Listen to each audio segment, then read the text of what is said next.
ఈ రోజైతే వేలంగణికి అయితే వచ్చామండి. రీసెంట్గా అయితే బయలుదేరేసి వచ్చేసాము దర్శనం చేసుకుందామని. ఇక్కడ వచ్చేసి ఈ రోజు అయితే రీచ్ అయితే అయిపోయాము. రూమ్ అయితే ఇక్కడ తీసుకున్నామండి. చూడండి, రూమ్ అయితే తీసుకున్నాం. లగేజ్ అయితే పెట్టేశాము.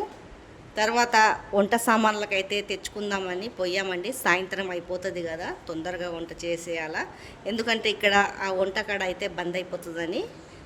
తర్వాత ఈరోజు ఏమేమి చేసుకున్నామో చూపిస్తాను. వేడివేడిగా అయితే అన్నం అయితే చేసుకున్నాము. తర్వాత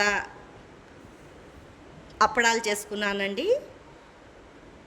దాంతోపాటు పెరుగు మిర్చి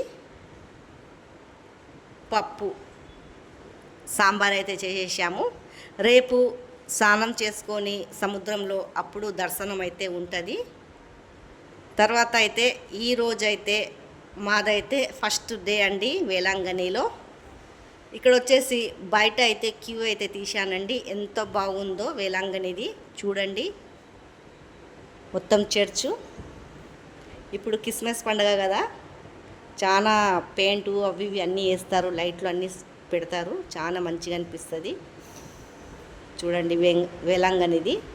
మీ ఎంతమందికి ఇట్లా వేలంగణి రావడం ఇష్టం ఉన్నదో కామెంట్ బాక్స్లో కామెంట్ చేయండి.